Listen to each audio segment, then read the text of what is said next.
Bonjour, je vais essayer de présenter cette vidéo qui va illustrer comment créer une réunion sur Moodle en utilisant le logiciel le Bluebotton.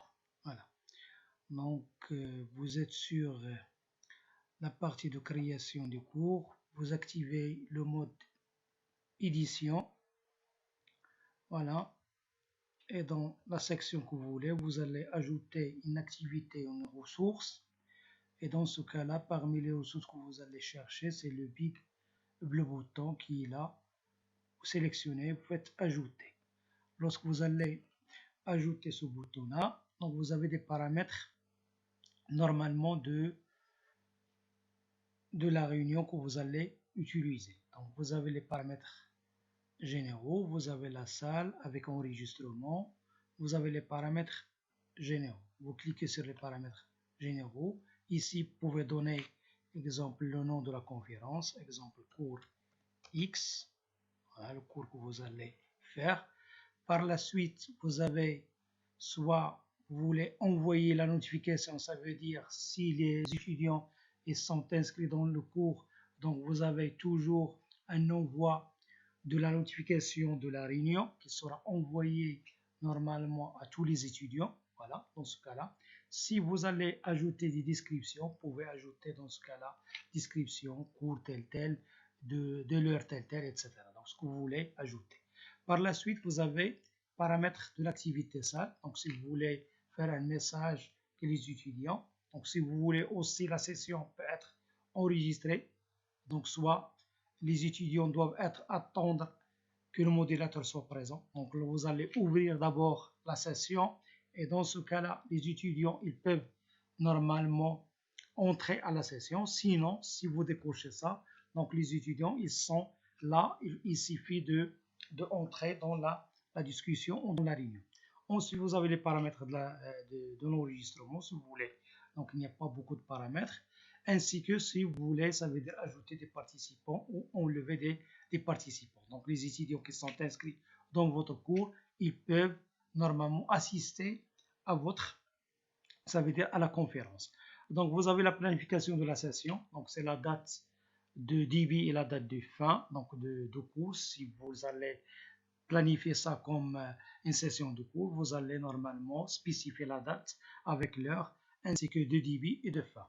Donc là, vous avez des réglages aussi. Donc dans la partie réglage courant, vous pouvez donner un code si vous voulez, ça veut dire avec un numéro d'identification ou vous voulez afficher dans la page de cours, etc. Donc là, vous pouvez avoir, soit vous allez normalement séparer des groupes, etc. Si vous avez deux groupes, trois groupes, donc vous pouvez faire, ça veut dire chaque réunion à certains groupes. Donc là, vous allez tout simplement faire normalement soit un groupe, soit dans la classe totale plutôt.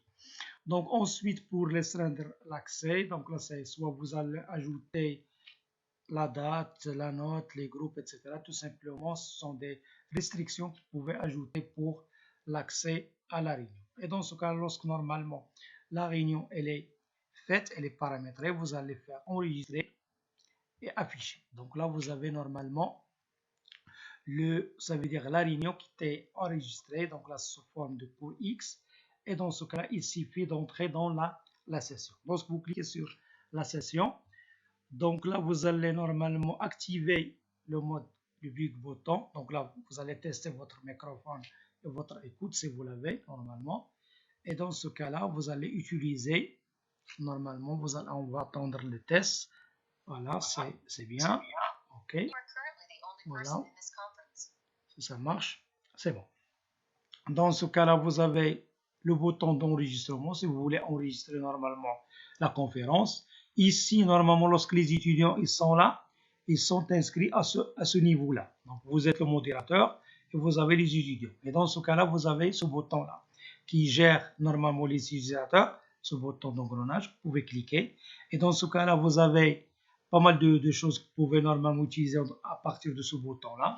Soit mettre, ça veut dire tous les étudiants en sourdine. Donc là, c'est donc pour mieux présenter, ça veut dire votre cours. Sans, ça veut dire normalement des échos des étudiants, etc. Donc vous avez normalement mettre en sourdine. Donc là, vous avez aussi, si vous voulez avoir aussi une sauvegarde les noms des utilisateurs. Donc, vous cliquez sur la sauvegarde, automatiquement, vous avez une liste des étudiants avec le temps, etc. Donc, là, vous pouvez avoir la liste des étudiants qui sont, ça veut dire qu'ils ont assisté à votre cours. Elle est là. Donc, vous avez pas mal de choses que vous pouvez normalement à partir de ce bouton-là. Normalement, lorsque le démarrage est là, donc vous avez commencé, si vous voulez, faire l'enregistrement. Donc, vous avez normalement le tableau, elle est là. Donc, vous pouvez faire des options si vous voulez par des options. Donc, sinon, donc vous démarrez normalement votre session qui est là, vous avez le micro et vous avez normalement le partage de l'écran. Si vous voulez partager votre écran, vous cliquez sur le partage et dans ce cas-là, vous allez partager votre écran avec les utilisateurs. Donc, exemple, le partage qu'on fait normalement en Google Meet. Donc, le partage, vous pouvez partager ceci avec les étudiants si vous avez des diapos, etc. à partager. Donc, sinon, vous pouvez arrêter le partage. Aussi, vous pouvez normalement utiliser des outils, vous pouvez l'avoir, donc des textes, vous pouvez écrire, etc. dans le tableau. Donc, si vous voulez charger des diapositives, vous avez des diapositives, vous pouvez l'avoir, donc c'est diapo 1, vous avez un tableau, vous pouvez écrire, etc. Vous avez des textes, vous pouvez avoir, donc tout ça, vous pouvez avoir des textes, vous pouvez avoir, donc là c'est le cas d'écriture, vous pouvez utiliser normalement de tableaux. Donc, si vous voulez ajouter des actions, vous voulez charger une présentation, vous pouvez l'avoir. Exemple, vous pouvez charger des documentations. Donc, exemple, des cours de cours, vous pouvez avoir ceci. Donc, vous avez une présentation, vous allez chercher le document à présenter. Et dans ce cas-là, vous pouvez avoir normalement le document que vous pouvez avoir chargé. Dans ce cas-là, je vais essayer d'exemple un TP. Donc, la TP de commande numérique, exemple. Je peux charger ça. Donc, je mets télécharger, présenter. Donc là, vous avez normalement ma présentation qui sera normalement, voilà, j'attends le chargement jusqu'à 100%. Donc là, généralement, vous aurez, ça veut dire le document en plusieurs pages. Donc, vous allez voir par la suite. Voilà, on attend jusqu'à ce que termine normalement le chargement.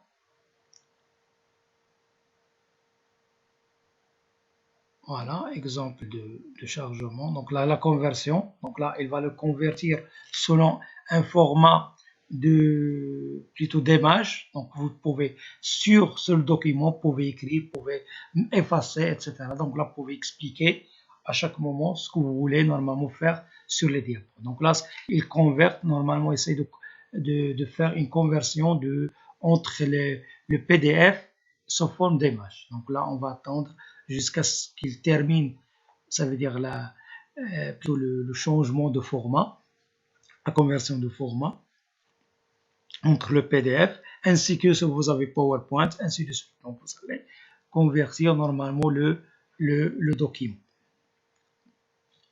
Voilà.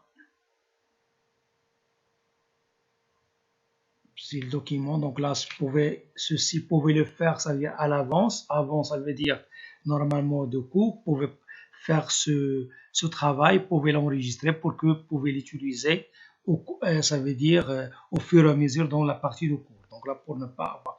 Donc vous avez la documentation qui est là. La documentation, elle est là.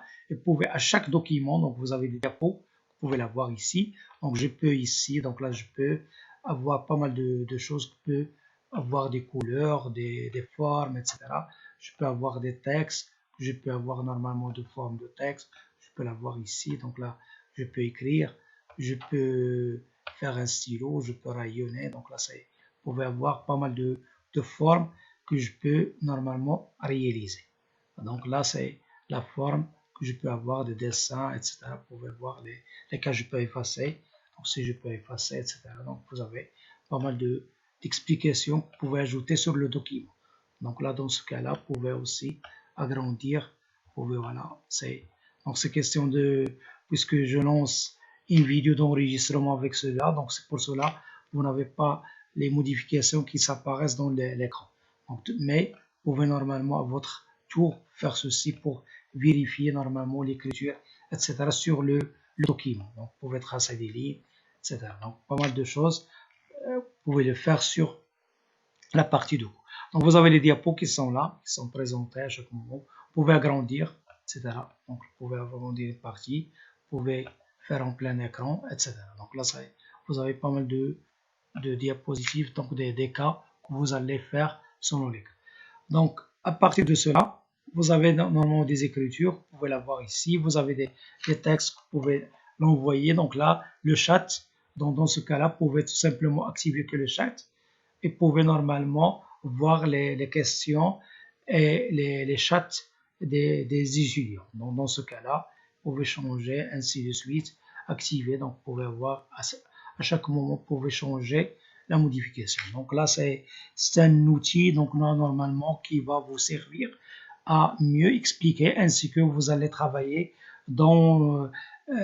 plutôt dans un climat sain sans avoir les échos des étudiants. Donc là, j'arrête normalement cette vidéo. Donc là, s'il y a des questions, donc là, s'il y a, donc tout simplement, c'est un partage de connaissances pour que on peut normalement normaliser l'utilisation de ce logiciel de Blue. Voilà. Merci.